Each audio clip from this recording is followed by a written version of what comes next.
우리 속담에 백지장도 맞들면 낫다 그러죠. 백지장, 아주 가벼운 백지장인데도 맞들면 낫다.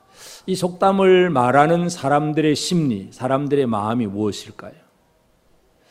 나 혼자 일하는 것보다는 누군가 나를 도와주고, 뭔가 나 혼자 일하는 게 아니라 어떤 다른 사람의 손이 나와 같이 해주면 그게 내게 위로가 되고 힘이 된다는 얘기입니다. 백지장 한 장 이거 못 들어서가 아니에요. 여러분 종이 한 장 못 들을 수 있는 사람 누가 있어요? 다 들지요. 그런데 누군가 하나 맞들어 준다는 그것이 내 마음에 위로가 되고 힘이 되고 기쁨이 됩니다. 그게 사람들이 가지고 있는 마음이에요. 그래서 누구든지 우리는 누군가 나를 좀 도와주었으면 하는 생각을 가지고 삽니다. 지난 한 주간 많은 도움을 받고 사셨습니까? 또 도움을 주며 살았습니까? 도우심을 받고 살았습니까? 아멘. 도움을 주시면서 살았습니까? 그것도 아멘. 우리가 사람과 사람 사이에 도움을 주고받는 것도 중요하지만 가장 힘 있는 사람은 하나님이 우리를 도와주시는 것, 주의 손이 우리와 함께하는 것, 이것이 가장 귀중한 일입니다. 21절에 보면 주의 손이 그들과 함께 하심에 수많은 사람들이 믿고 주께 돌아오더라. 주의 손이 그들과 함께 했습니다. 그래서 오늘 시간 함께하는 주의 손, 이 함께하는 주의 손이 무엇인지 오늘 이 시간 함께 생각하게 되기를 바랍니다. 사울의 핍박 때문에 예루살렘에 있는 성도들이 여러 곳으로 많이 흩어졌습니다. 그래서 그 핍박으로 인해서 예루살렘에서 믿음 생활하기가 참 힘들지만, 그러나 그 과정에서 예수님은 사울을 변화시켜서 사도로 만들어 놓으셨고, 또 베드로에게 성령이 역사하셔서 이방인 고넬료의 집에 가서 복음을 전하게 해서 유대인들이 이방인에게 빨리 나가서 복음 전하도록 하나님께서 그렇게 길을 열어두셨습니다. 그래서 예루살렘 교회가 처음에는 베드로를 책망하고 비난하다가 그게 아니구나, 하나님께서도 그 이방인들에게도 생명을 얻는 회개를 주셨구나 하는 것을 인정을 하게 되었습니다. 이제 그것이 공식적으로 교회가 인정한 사건이 되어버렸습니다. 그 다음 사건은 그렇게 공식적으로 인정된 사건이면 이제는 그것이 이론이고 원리가 아니라 삶에서 실천이 되어져야 됩니다. 그래서 오늘 본문을 보면 이 흩어진 자들이 베니게와 구브로와 안디옥까지 이르러 유대인에게만 말씀을 전하는데, 여전히 유대인에게만 말씀을 전하는데 20절, 그 중에 구브로와 구레네 몇 사람이 안디옥에 이르러 헬라인에게도 말하여 주 예수를 전파하니. 그러니까 처음에 예루살렘에서 베드로에게 역사하셨던 그 성령, 그리고 그 예루살렘 교회가 하나님께서 이방인들에게도 생명을 얻는 회개를 주셨구나 하는 걸 알기는 알았지만, 전 교회 모든 성도들이 다 함께 이방인에게 가서 복음 전하자 하는 건 아직도 못하고 있는 상태예요. 그래서 유대인에게만 말씀을 전하는데 그 중에 몇 사람이 헬라인에게도 복음을 전하기를 시작을 합니다. 바로 그때에 주의 손이 그들과 함께 하심에 하는 얘기입니다. 그래서 오늘 이 주의 손이 함께 한다는 것이 무엇인가를 함께 생각해 보기를 바랍니다. 주의 손. 여러분, 하나님의 손이 보입니까? 안 보입니까? 보이세요? 안 보이세요? 잘 보이십니까? 하나님의 손이 잘 보이세요? 안 보이지요. 우리 육신의 눈으로 하나님의 손을 못 봅니다. 근데 주의 손이 함께 하더라. 이 주의 손이 함께 한 것은 뭔가가 어떤 일이 벌어졌고 분명한 그 어떤 주의 손에 도우시는 능력이 나타났다는 얘기예요. 마태복음 12장 28절에 보면 너희가 성령을 힘입어 귀신을 쫓아내는 것이면 하나님의 나라가 이미 너희에게 임하였다. 성령을 힘입어 귀신을 쫓아내면 하나님 나라가 임했다고 얘기했는데, 누가복음 11장 20절에 보면 너희가 하나님의 손을 힘입어 귀신을 쫓아내는 것이면 하나님의 나라가 이미 너희에게 임했다. 그러니까 똑같은 얘기를 마태는 성령을 힘입어 귀신을 쫓아낸다고 얘기하고, 누가는 하나님의 손을 힘입어 귀신을 쫓아낸다, 그런 얘기예요. 그러니까 똑같은 얘기, 하나님의 손이나 성령이나 같은 얘기예요. 근데 누가복음에서 누가가 하나님의 손을 얘기했는데, 누가는 또 사도행전을 기록한 사람입니다. 똑같은 사람이 누가복음을 기록하고 사도행전을 기록하면서 이제 여기에서는 주의 손이 그들과 함께, 결국 주의 손이 함께했다는 얘기는 성령께서 이 복음을 전하는 그 사람들 속에 역사하셨다는 그런 얘기입니다. 그래서 이 안디옥 교회가 이제 이 이방인의 안디옥 교회가 여기에서부터 시작이 되는데, 오늘 우리는 이 이방인 안디옥 교회의 역사하시는 그 하나님의 손길, 주의 손이 무엇인가를 우리가 이해할 필요가 있습니다. 그럼 누가, 어떤 사람에게, 누구에게 주의 손이 함께 하시느냐? 오늘 우리 모두가 하나님의 손이 함께하고 성령이 함께 하시는 그 은혜를 우리 모두는 받아 누리기를 원하십니다. 여러분, 하나님의 손이 여러분 속에 함께하기를 원하십니까? 이 하나님의 손이 우리와 함께하기를 원하는 게 누구나 모두 가지고 있는 생각들입니다. 그러면 어떤 사람에게 주의 손이 함께 하셨느냐? 우리가 이것을 분명하게 이해할 필요가 있습니다. 첫째는 이 환난을, 스데반의 일로 인해서, 사울의 핍박으로 인해서 많은 사람들이 흩어졌어요. 예수 믿는 그것 때문에 도망을 가야 되고 고통을 당하는 그런 시대가 되었습니다. 그런데 그 환난을 통해서 흩어졌을 때에, 흩어졌다는 얘기는 다른 말로 하면 예루살렘에서는 피해서 도망갔다는 얘기입니다. 여러분, 도망을 갔는데 도망은 갔지만 도망가서 숨어 있는 사람이 아니라는 얘기예요. 주의 손이 함께하는 사람이 어떤 사람인가를 잘 이해를 해야 됩니다. 힘들다, 어렵다, 못하겠다, 이거 이제 못하겠다고 숨어 있으면 그 사람에게는 주의 손이 함께할 여지가 없습니다. 도망 갔는데 숨어 있는 것이 아니라 그 흩어진 여러 곳에서 오히려 복음 전하는 일을 시작하고 또 새롭게 시작하고 있는 그런 사람들입니다. 그러니까 환난을 당할 때에 힘들다, 어렵다, 무섭다, 그래서 이제 못하겠다 하고 숨어 있는 사람이 있는가 하면, 비록 도망은 갔지만 도망가서 하는 일이 뭐냐 이거예요. 도망가서 오히려 복음을 전하는 일을 이루고 있습니다. 마치 민들레꽃이가 바람이 안 불면 가만히 그대로 있다가 바람 불면 탁 건드리면 또 흩어집니다. 그럼 흩어지는 게 괴로움이에요. 그런데 그 바람을 타고 이곳저곳으로 막 날아다니다가 곳곳에 또 뿌리를 내립니다. 바로 그런 역사. 예루살렘 교회에 환란이 닥쳐왔을 때에 이 환란 때문에 도망간 사람들이 집집에 숨어 있는 것이 아니고 믿음을 포기한 것이 아니라 돌아다니면서 오히려 예수를 전파하는 일을 더 많이 했다는 거예요. 여기에 주의 손이 역사하신다는 것입니다. 어떤 사람은 힘들다, 나는 아프다, 못하겠다, 그래서 주저앉아 버린 사람, 숨어 있는 사람, 이제는 나는 못해, 안 해, 그냥 집안에 가만히 숨어 있고 주의 일을 하고자 하지 아니하는 사람에게는 주의 손이 함께할 여지가 없는 것입니다. 주의 손이 함께한다는 얘기는 내가 어떤 처지에 있든지 간에 이 고난 속에서도 흔들리지 아니하고 말씀으로 어떤 일이든지 하고자 하면 여기에 주의 손이 역사합니다. 구약의 느헤미야를 보면 느헤미야는 왕의 그 술 맡은 관원장으로 아주 최고의 실권자입니다. 그러다가 자기 동족 유대인들의 그 아픔을 알고 예루살렘에 와서 예루살렘 성곽을 쌓습니다.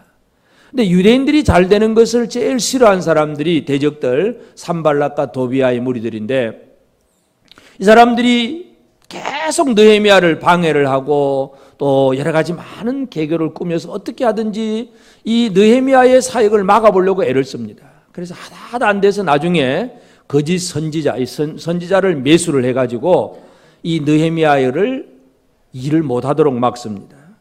느헤미야 6장 10절 11절에 보면 이후에 무에다벨의 손자 들라의 아들 스마야가 두문불출하기로 내가 그 집에 가니 그가 이르기를 그들이 너를 죽이러 올 터이니 우리가 하나님의 전으로 가서 외소 안에 머물고 그 문을 닫자. 저들이 반드시 밤에 와서 너를 죽이리라 하기로 내가 이르기를 나 같은 자가 어찌 도망하며 나 같은 몸이면 누가 외소에 들어가서 생명을 보존하겠느냐. 나는 들어가지 않겠노라. 이 선지자가 느헤미야를 위하는 척하면서 이 지금 대적이 오니까 저 성소에 외소에 가 숨어 있자. 환난은 좀 피하자. 소나기는 피해야지. 숨자. 그것이 느헤미야를 위하는 말인 것 같아. 그런데 느헤미야는 그 말을 딱 듣는 순간 이게 아니다 하는 걸 압니다. 내 같은 사람이 어떻게 성전에 가서 숨겠느냐. 이건 아니다. 결국 그것은 자기가 하는 그 일을 중지시키려고 하는 사탄의 계략이라는 것을 깨닫게 됩니다. 이처럼 항상 사탄은 우리로 하여금 어떤 어려움을 주어서 힘든 일, 또 내가 감당할 수 없는 많은 일들이 생겨나게 해서 이제 일 못하겠다, 이제 안 하겠다, 이제는 못합니다, 이제 안 합니다. 물러가는 사람들이 있습니다. 물러가는 사람은 주의 손이 함께 할 수 있는 사람이 아니라는 얘기예요. 어떤 혼란에서든지 주의 손을 함께 하는 사람은 자기의 사명을 감당하는 사람, 이 사람이 바로 주의 손에 함께 하는 사람이고, 특별히 여기에 또 이제 구브로와 구레네 몇 사람이 안디옥에 이르러 헬라인에게도 말하기를 시작합니다. 물론 예루살렘에서 베드로가 고넬료에게 설교하고 이제 예루살렘 성도들이 그것을 인정을 했지만, 그러나 본격적으로 아직 모든 이방인들에게 복음 전하는 일이 대대적으로 시작되지 않고 있어요. 지금도 흩어진 사람들이 유대인에게만 전도하고 있습니다. 그런데 몇 사람이 헬라인에게 전도한다는 얘기예요. 이것은 결국 하나님의 원하시는 뜻이 무엇임을 알고 그 헬라 사람들, 이방인 그들도 복음을 들어야 되고 그들도 구원받아야 된다는 걸 알고 그들에게 복음을 전할 때에 이건 바로 하나님이 원하시는 일이에요. 하나님이 원하시는 일을 하면 하나님 주의 손이 함께 하십니다. 내가 원하는 일을 하면 물론 내가 원하는 일을 그냥 이룰 수는 있습니다. 분명한 것은 유대인에게만 말씀을 전한다 할 때는 그게는 주의 손이 함께 한다는 그런 기록이 없습니다.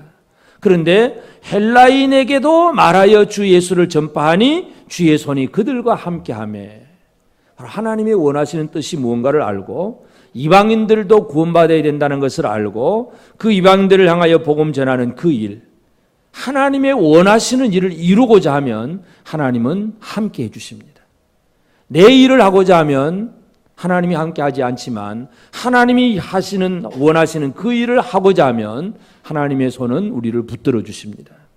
에스라와 함께 또 포로에서 돌아온 느헤미야와 함께 돌아온 에스라도 8장 31절에 보면 첫째 달 12일에 우리가 아하와 강을 떠나 예루살렘으로 갈새 우리 하나님의 손이 우리를 도우사 대적과 길에 매복한 자의 손에서 건지시니라. 에스라가 하나님의 손이 우리를 도우셨다. 왜냐하면 바벨론 포로되었던 사람이 다시 예루살렘으로 돌아오는 것이 하나님의 원하시는 일이었고, 그 원하시는 일을 하려고 하면 여러분 바벨론 70년 동안 살다가 물론 개인적으로 다 70년이 아닐 수도 있지만 그래도 그 한 세대를 살았잖아요. 70년이면. 그런데 또 이제 하나님이 나라를 새롭게 한다고 가라고 하니까 유대 왕국이 제대로 되어 있는 것도 아니고 예루살렘 성곽이 있는 것도 아니고 성전이 세워진 것도 아니고 그냥 황무한 것으로 돌아가라는 얘기예요. 가봐야 진짜 힘을 다해 고생만 해야 될 그곳으로 가라고 할 때에 사람들이 쉽게 안 갑니다. 그러나 그 하나님의 말씀을 믿고 돌아가는 사람, 에스라가 그 무리들을 모아서 돌아갈 때에 하나님의 손이 도우사 길 가는 길에 대적의 손에서 건져주시고 모든 일을 할 수 있는 힘이 되어주시는 겁니다. 하나님이 원하는 일을 하면 하나님의 손길은 도와주시는 손이 됩니다. 여러분, 하나님이 원하시는 일을 하십니까? 여러분이 하고 싶은 일을 지금도 하고 계십니까? 하나님이 원하신 일을 하고 계십니까? 아멘. 하나님이 원하시는 일을 하고 계세요? 하나님이 원하시는 일, 그 일이 무엇임을 알고 그 일에 헌신하게 될 때에 주의 손은 우리를 붙잡아 주시는 거예요. 내가 아무리 잘나고 뛰어나도 내가 원하는 일을 하는 동안에는 하나님은 그냥 내버려 두십니다. 그래, 네 잘났다, 네 잘해봐라. 뒤에서 지켜보고는 계실는지 몰라도 붙들어 주지 않습니다. 그러나 하나님이 원하신 일이 뭔가를 알고 그 일을 시작할 때에 주의 손은 붙들어 주시는 것입니다. 이 원리를 깨닫는 것이 중요합니다. 그래서 이 안디옥 교회가 그렇게 시작이 되는 겁니다. 이 안디옥에 이르러서 헬라인들에게 복음을 전할 때에 주의 손이 그들과 함께 하심에 수많은 사람들이 믿고 주께 돌아오더라. 함께 하면 수많은 사람들이 믿고 돌아옵니다. 그리고 안디옥에서 많은 이방인들이 이제 예수 믿기 시작했다는 소문이 예루살렘에 또 들렸습니다. 그러니까 예루살렘 교회가 이 안디옥 교회를 그냥 내버려 두지 않고 또 바나바를 파송을 합니다. 바나바가 와서 이 안디옥에 와 보니까 이 하나님의 은혜로 많은 사람들이 예수 믿는 것을 보게 됩니다. 그래서 또 바나바와 그들과 함께 있으면서 또 그들에게 권면하면서 너희가 늘 주와 함께 있으라. 그러면서 말씀을 가르치고 또 다소에 가 있던 사울까지 데려와서 안디옥에서 복음을 전하고 그들을 가르치는 일을 합니다. 그러면 이 안디옥 교회 입장에서 보면 안디옥에서 복음 전했던 그들 몇 사람이 수많은 사람들에게 이제 복음을 전하고 쉽게 말해서 안디옥 교회가 막 한순간에 막 큰 무리의 교회가 되었어요. 물론 예배당 건물이 큰 건 아니에요. 그냥 많은 무리들이 모였을 때에 자기들이 해놓은 일, 자기들에게 주의 손이 함께 하신 것을 알고 아주 신나게 일을 할 수가 있습니다. 그런데 예루살렘에서 바나바가 왔을 때에 바나바가 그들을 가르치고 이끌어주고 건면할 때에 또 그것을 그대로 다 받아들인다는 것. 이것이 또 우리가 생각해야 될 문제입니다. 예루살렘에서 파송된 바나바의 가르침을 받아들이는 것. 이것은 뭐냐 하면 내가 아무리 열심히 하고 내가 주와 함께 했다고 하더라도 또 주와 함께한 사람과 더불어서 같이 하는 것이 더 효과적이고 더 능력 있는 역사가 일어난다는 것입니다. 전도서 4장 9절에 보면 두 사람이 한 사람보다 나음은 그들이 수고함으로 좋은 상을 얻을 것임이라. 혹시 그들이 넘어지면 하나가 그 동물을 붙들어 일으키려니와 홀로 있어 넘어지고 붙들어 일으킬 자가 없는 자에게는 화가 있을 것이라. 여러분, 함께 있다는 게 얼마나 귀한 일인지 몰라요. 나는 주의 손이 함께 했어요. 그런데 주님이 내 손 나를 붙들어 준다고 해서 내가 잘 되긴 하지만 또 그보다 더 한 단계 올라갈 수 있는 것은 또 다른 주의 손이 함께하는 사람들과 더불어서 사람과 사람이 함께하는 것. 이것이 바로 놀라운 역사를 이룹니다. 그때에 안디옥에 모여서 큰 무리를 가르쳤고 제자들이 안디옥에서 비로소 그리스도인이라 일컬음을 받게 되었더라. 그리스도인, 예수 믿는 사람이라는 그리스도로. 그 당시의 사람들은 그냥 예수 믿는 사람을 유대교의 한 분파 정도로 이해를 했는데 이 안디옥 교회에서 이건 유대교와는 전혀 다른 새로운 사람이다. 그리스도인들이다. 그 이름을 얻게 되었습니다. 바로 이 안디옥 교회가 예루살렘 교회의 가르침과 권면을 받아들였을 때에 이들은 새롭게 등장한다는 것을 알 수가 있습니다. 이것이 바로 주의 손이 함께하는 그런 교회의 모습입니다. 오늘도 우리는 주님의 손이 우리와 함께하기를 원하고 있습니다. 여러분, 이 주의 손이 어떤 손인가를 잘 이해를 해야 됩니다. 시편 89편 13절에 보면 주의 발에 능력이 있사오며 주의 손은 강하고 주의 오른손은 높이 들리우셨나이다. 주의 손은 강하고 높이 들렸다. 이 주의 손이 어떤 손이냐면 시편 102편 25절에 보면 주께서 옛적에 땅에 기초를 놓으셨으며 싸우며 하늘도 주의 손으로 지으신 바니이다. 주의 손이 뭐 하는 손이라고요? 천하 우주 만물 모든 것을 만드신 손이 바로 주의 손입니다. 우리 사람의 손으로 할 수 있는 게 뭐가 되겠습니까? 이 사람의 손. 물론 인간의 재주도 참 하나님 주신 지혜와 능력을 가지고 대단한 걸 만들기도 합니다. 하늘 나는 비행기, 우주선, 하여튼 많은 걸 만들긴 하지만 그러나 이 자연의 모든 것을 지으신 하나님의 손하고는 비교할 수가 없지요. 아무리 뛰어난 예를 들어서 크고 화려한 비행기를 만들어도 태풍 속에 들어가면 이 기압, 바람, 기압 차이가 나는 곳에 들어가면 비행기는 뚝뚝 떨어집니다. 어쩔 수가 없어요. 하나님 앞에서는 사람의 능력은 보잘것없습니다. 하나님의 손은 크시고 강하시고 능력이 있습니다. 우리를 붙들어 주시는 하나님의 손은 결코 연약하지 않다는 사실을 분명히 기억하게 되기를 바랍니다. 여러분, 주의 손이 여러분을 붙들어 주십니다. 아멘 하는 만큼 붙들어 주실 것 같아. 주의 손이 여러분을 붙들어 주십니다. 그래도 아멘이 연약한 사람들은 조금만 붙들어 줘도 되는 것 같이 생각하고 사는데 하나님이 손이 붙들어 주지 않으면 우리가 아무 일도 할 수 없다는 사실을 기억하게 되기를 바랍니다. 그러면 하나님은 강하고 능력 있는 손인데 누구를 붙들어 주시느냐? 누구를 붙들어 주십니까? 주의 손이 그들과 함께 하시며 그들이 누굴까요? 그들과 함께 하셨다. 그들이 아까 말씀드린 환난을 피해서도 비록 도망은 가지만 사역을 쉬지 않는 사람, 도망간 곳에서 오히려 복음을 전하는 사람, 그리고 하나님의 원하시는 뜻을 알고 이방인에게 복음을 전하는 그 일을 최초로 시작하는 사람들, 그들과 주님의 손이 함께 하시는 거예요. 다시 말해서 주의 손은 하나님의 일을 하는 사역자들을 붙들어주는 손이다 하는 것입니다. 일을 안 하는 사람은 주의 손이 붙들어줄 일이 없습니다. 왜 그렇습니까? 하나님이 원하시는 것은 하나님이 원하는 일이 이루어져야 되는데 하나님이 원하는 일을 이루지 않는 사람은 하나님이 안 붙들어줘도 아무 문제가 없잖아요. 일을 시작을 안 했는데. 그런데 하나님이 원하신 일을 이루려고 일을 시작한 사람이 인간의 힘은 부족해요. 인간의 능력은 늘 부족하고 불완전하고 늘 모자랍니다. 그러니 하나님의 손이 역사하지 않으면 하나님의 일이 이루어지지 않습니다. 그래서 사역자들을 붙들어주는 것, 이것이 바로 주의 손입니다. 그래서 사람은 내가 아무리 강하고 힘 있는 것 같아도 우리 힘으로 할 수 있는 것이 늘 부족합니다.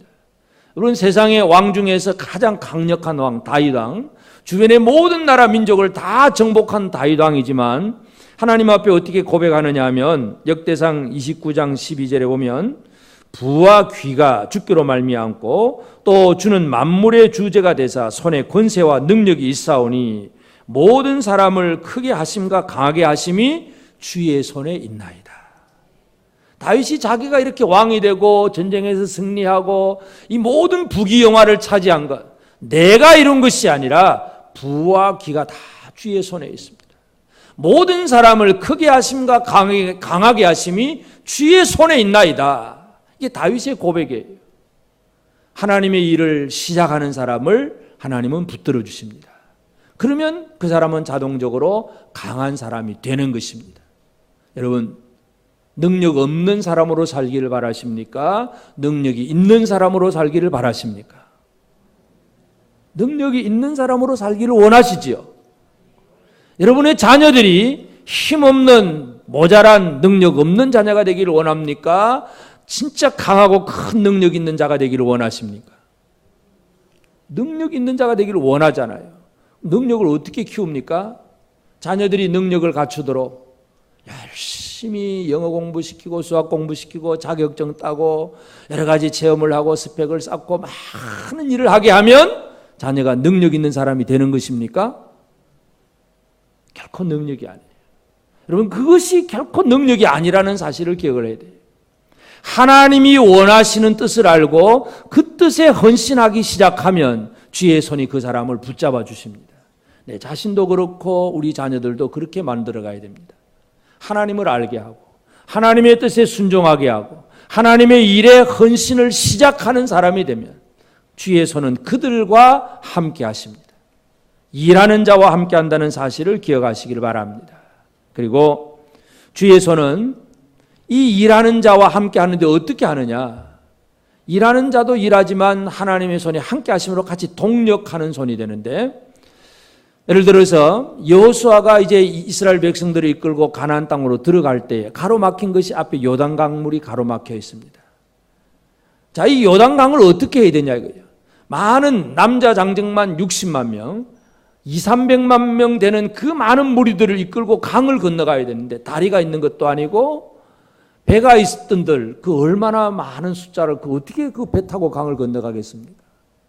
강이라고 하는 것은 가로막힌 문제입니다. 이 문제에서 이 여호수아가 하는 일이 뭐겠습니까? 하나님이 여호수아에게 하라고 하신 것은 언약궤를 맨 제사장이 강물 속으로 들어가면 하나님께서 그 강물을 막아주시는 거예요. 사람은 믿음으로 발걸음을 내딛어서 강물에 그냥 들어가기만 하면 돼요. 물이 지금 흘러가고 있는데 물 다 멈춘 다음에 들어가는 게 아니고 물이 흘러가고 있는데 그냥 들어서는 거예요. 그러면 강물은 막히는 것입니다. 하나님의 손은 그렇게 역사하십니다. 다 해주면 그때 열심히 하겠습니다. 천만의 말씀. 그때는 언제까지든지 일이 시작이 되지 않습니다. 내가 믿음으로 한 걸음 내디디면 강물은 막힙니다. 이게 하나님의 손에 역사하시는 방법이에요. 우리가 믿음으로 알겠습니다. 순종하고 나가기 시작하면 동시에 하나님의 역사도 이루어집니다. 오늘 우리는 이 사실을 잘 기억을 해야 됩니다. 주의 손은 우리와 함께하는 손입니다. 우리와 동력하는 손입니다. 여호수아 3장 13절에 보면 온 땅의 주 여호와를 궤를 맨 제사장들의 발바닥이 요단물을 밟고 멈추면 요단물 곧 위에서부터 흘러내리던 물이 끊어지고 한 곳에 쌓여 서리라. 요단물을 밟고 멈추면, 다 갈라놓은 다음에가 아니고 요단물을 밟으면 그 물이 멈춰지게 될 것이다. 이것이 바로 하나님의 약속의 말씀이고 여호수아는 그대로 실천을 합니다. 그러니까 그 요단 강물이 가로막힌 거예요. 큰 댐이 돼버렸어요. 흘러내리던 물이 더 이상 흘러내려오지 않고 밑에 있는 물은 다 흘러가 버리니까 엄청난 넓은 땅이 생기고 백성들은 마음 놓고 건너가게 됩니다. 하나님의 역사하심은 그렇습니다. 하나님은 우리가 일을 시작하면 동시에 같이 진행한다는 사실을 기억하게 되길 바랍니다. 그러므로 이제 오늘 우리의 삶에 중요한 것은 나는 과연 주의 손이 함께하는 사람인가? 주의 손에 함께 하심을 힘입고 사는 그런 복된 삶인가? 오늘 우리가 이것을 기억하고 스스로 한번 살펴보게 되기를 바랍니다. 주의 손이 함께하는 사람이십니까? 주의 손이 함께한다는 것은 나는 아무것도 안 하고 그냥 나를 위로해 주는 손, 나를 참 안아주고 나를 포옹해 주고 나를 어루만져 주고 그렇게만 해주는 손, 그 손만 바라고 있다면 물론 어떤 경우에서 우리를 치료하기 위해서 주의 손이 그렇게 해주실 수도 있습니다. 그러나 진짜 주의 손이 함께하는 사람은 그것이 아니라 사명을 감당하는 사람에게 주의 손이 함께합니다. 그렇기 때문에 첫 번째로 오늘 우리가 기억해야 될 것은 우리에게 있는 고난, 어떤 힘들고 어려운 상황, 사울의 그 핍박 때문에 예루살렘 교회가 함께 예배를 제대로 드릴 수가 없어요. 다 흩어져야 돼요. 도망가야 돼요. 고난의 상황, 이 고난의 상황을 어떻게 이해하느냐가 중요합니다. 고난의 상황을 사역을 회피하는 핑계, 사역을 안 할 수 있는 이유가 되어버리면 이 사람은 주의 손이 함께 할 수 없는 사람입니다. 그렇기 때문에 내게 있는 고난을 오히려 사역의 기회로 삼을 수 있어야 됩니다. 예루살렘에서 도망갔으면 그거로 끝나는 것이 아니라 오히려 안디옥에서 헬라 사람을 만나서 기회를 삼는 그 사람들처럼 우리가 어떤 어려움을 당할 때 그 어려운 것이 걸림돌이 아니라 디딤돌로 삼고 하나님의 일을 감당해야 됩니다. 바울이 복음을 열심히 전하다가 감옥에 갇혔습니다. 열심히 활동하던 사람이 어느 날 갑자기 아무것도 못하도록 감옥에 갇혀 있다는 거 참 답답한 일입니다. 빨리 이 교회도 가봐야 되고 저 동네도 가보고 전도하고 열심히 해야 되는데 감옥에 갇혀 있다는 얘기예요. 하나님 왜 나를 안 풀어주십니까? 하나님 나 좀 빨리 풀어주세요. 빨리빨리 여러 곳에서 할 일 많습니다. 바울은 그렇게 얘기할 수도 있는데 근데 바울의 삶은 그게 아니었어요. 빌립보서 1장 12절 13절 보면 형제들아 내가 당한 일이 도리어 복음 전파의 진전이 된 줄을 너희가 알기를 원하노라. 이러므로 나의 매임이 그리스도 안에서 온 시위대 안과 그 밖에 모든 사람에게 나타났으니, 이 말을 쉽게 얘기하면 바울이 감옥에 들어와서 아무 일을 못하는 것이 아니라 자신이 감옥 안에 들어옴으로 말미암아 그 시위대 안 모든 감옥 안에 관계된 죄수들이나 자기를 잡고 있는 지키는 보초병들이나 시위대원들 모든 군인들에게 오히려 복음을 전할 수 있는 기회가 되었다는 얘기예요. 밖으로 열심히 돌아다니는 동안에는 감옥 속에 전도할 기회가 없어요. 그런데 감옥에 갇히니까 오히려 감옥 안에서 전도할 기회가 되었다고. 이게 바로 사도 바울이 말하는 내용이에요. 이게 뭐냐 하면 걸림돌이 아니라 디딤돌입니다. 내가 지금 아무것도 못하는구나. 이게 아니라 못하는 이 상황 속에서 하나님의 일을 어떻게 할 수 있느냐. 이것을 발견하는 것이 바로 지혜로운 자이고 주의 손이 함께하는 사람입니다. 여러분에게 지금도 힘든 일이 있거나 또 낙심될 만한 일이 있거나 아무것도 못하겠다고 생각되거든 그것이 바로 사역의 기회라고 생각하시기를 바랍니다. 아멘 안 하시네? 여러분이 지금 아무것도 못하겠다고 생각되는 이 순간, 이 상황이 하나님이 나로 하여금 일하게 한 장소라고 하는 사실을 기억하시기를 바랍니다. 생각이 바뀌어져야 돼요. 주의 손에 함께하는 사람은 생각이 다른 사람입니다. 그래서 우리는 고난을 오히려 사역의 기회로 삼아야 되고 내가 원하는 일이 아니라 하나님이 하게 하신 일, 하나님이 보게 하신 사람, 하나님이 가라고 하신 곳, 하나님이 하라고 하신 그 일, 하나님의 마음으로 모든 것을 읽으면서 모든 일을 시작을 해야 됩니다. 아까 느헤미야를 말씀드렸지만 느헤미야는 왕의 술 맡은 관원장이기 때문에 아주 실권자예요. 왕 옆에서 아주 힘있게 살아갈 수 있습니다. 평안하게 살 수 있습니다. 그렇지만 하나님께서 자기 동족을 보게 하시고 예루살렘에 있는 자기 동족이 참 힘들다, 고난받는다, 그 얘기를 듣게 하니까 그 순간 이게 아니구나. 내가 바라봐야 될 사람이 이런 사람들이구나. 고난받고 힘든 저 사람들이 내가 해야 될 일할 대상이구나. 그렇게 생각을 하는 거예요. 내 것만 쳐다보는 사람이 아니라 하나님이 보게 하시는 사람을 볼 수 있게 되기를 바랍니다. 하나님이 여러분들에게 뭘 보게 하십니까? 누구를 보게 하십니까? 늘 우리는 그저 내만 잘 먹고 잘 살면 된다. 이게 사람의 기본 가지고 있는 생각이겠지만, 그런데 하나님은 늘 우리 순간순간 누군가를 자꾸 생각이 나게 하고, 그 사람이 자꾸 부담을 느끼게 되고, 그 사람 생각하면 자꾸 뭔가 어떻게 해야 될 생각들이 막 나고, 보게 하고 만나게 하고, 그런 하나님이 보게 하신 사람, 그 사람을 위해서 내가 뭔가를 할 수 있는가, 이것을 우리가 발견할 수 있어야 됩니다. 그러면서 진정으로 우리가 일을 제대로 잘하는 것은 나도 주의 손이 함께 하심을 입은 사람이지만 또 주의 손에 함께 하심을 입은 그 형제와 더불어서 같이 일을 해나가는 것. 이게 얼마나 귀한 일인지 모릅니다. 갈라디아서 2장 9절에 보면 또 기둥같이 여기는 야고보와 게바와 요한도 내게 주신 은혜를 알므로 나와 바나바에게 친교의 악수를 하였으니 우리는 이방인에게로 그들은 할례자에게로 가게 하려 함이라. 바울과 바나바가 있고, 그리고 게바, 베드로와 안드레, 야고보가 있고, 그러니까 이 사람들은 이 12제자 베드로와 안드레와 요한은 예수님 직접 세우신 12제자들이고, 바나바와 바울은 나중에 있던 사도 역할을 하는 사람들이에요. 이 사람들은 전문가 다르지요. 근데 그들 사이에 교제의 악수를 했다. 교제. 왜냐하면 다 같이 복음 전하는 일인데 한쪽은 유대인에게로 가고 한쪽은 이방인에게로 가는 그 사이에 대상의 차이가 있지만 하나님이 원하시는 사람 살리는 일은 동일하게 하는 겁니다. 그래서 그들은 서로 교제의 악수를 한다는 얘기죠. 옆 사람과 교제의 악수가 되십니까? 악수를 한번 해봅시다. 교제의 악수. 그냥 반갑습니다. 이 정도가 아니라 이 교제의 악수는 우리는 똑같은 하나님의 일을 하는 사람입니다. 그 얘기예요. 같은 하나님의 일을 하는 사람. 보내진 곳은 달라요.